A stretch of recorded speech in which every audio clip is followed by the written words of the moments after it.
Hello, I wanted to present the story of Atalanta and Hippomenes from Book 10 of the Metamorphoses by Ovid. Atalanta was foretold that she should not marry by an oracle. The oracle also foretold that she would marry and would no longer be herself. To avoid this, Atalanta moved into the deep woods, and she would only have a suitor who could beat her in a race, since she was known both for her beauty and her speed. At the races, Hippomenes, hesitant at first, decided to race against her upon seeing her beauty. He saw himself as both the best runner and as the most noble, as the great-grandson of Neptune. Atalanta was so enamored by his naivety and decisiveness that she agreed whether she won or lost the race. Since Hippomenes himself was so enamored by her, he called upon Venus for help. Venus herself had to come fast, and the god gave him 3 golden apples from her estate orchard. The race then started. Atalanta slowed down to look at Hippomenes' face, since she was ahead at this time, and Hippomenes, lagging behind, threw 1 golden apple aside. Atalanta was eager to pick this up, and, after overtaking Hippomenes the second time, he threw another apple. She caught up again, and Hippomenes, determined to wed Atalanta, threw his 3rd apple deep to the side. She considered skipping it, but Venus made her come back, now encumbered by a time loss and the weight of the apples. Hippomenes then won the foot race. Hippomenes did not praise the goddess after the foot race, and Venus was angered by this. He and Hippomenes was seized by the love that Venus had created between them, and he went with Atalanta to a nearby sacred cave.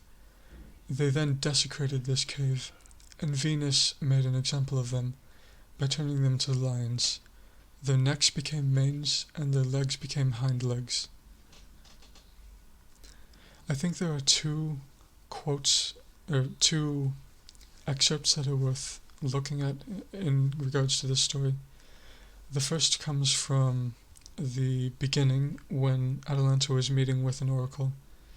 Well, the text says a god, but I think it's understood that it's supposed to be an oracle.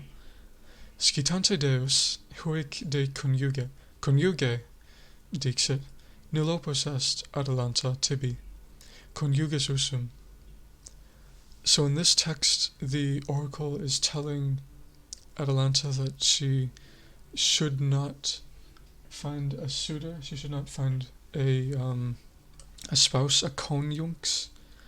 And I think it's notable that the word conjuga is used twice in a row, once by Ovid and once by the oracle.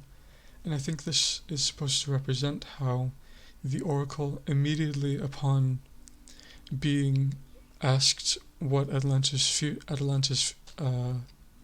future after getting a spouse would be, was to immediately reply as if the oracle really did know the future and really did know and really could convene with the gods. The second passage I wanted to look at was from right at the beginning of the race, when Atalanta and Hippomenes were neck and neck.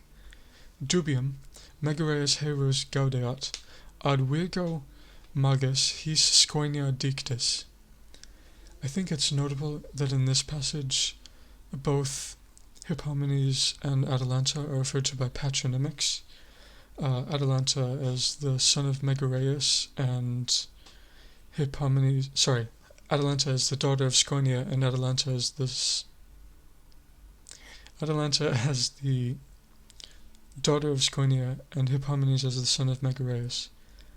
I think this is an interesting choice because it shows that both Atalanta and Hippomenes were both from noble descent, and that they had a lot to either win or lose in reputation from this race. I think that this story has a similar...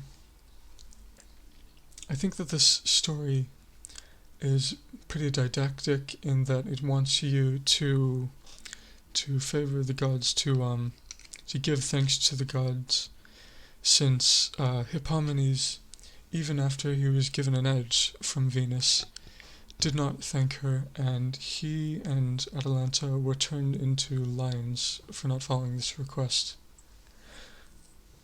This is similar to the story of Baucis and Philemon, when the countrymen of Baucis and Philemon, the compatriots, were not welcoming of the gods into their humble homes, and they were all punished for not complying with this.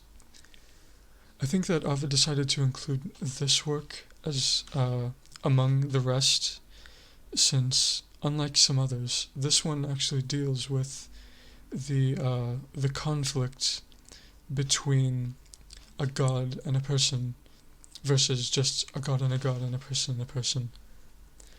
And I think the story has themes of arrogance by Hippomenes and questioning by Atalanta, and of course by the power of the gods in what Venus was able to do.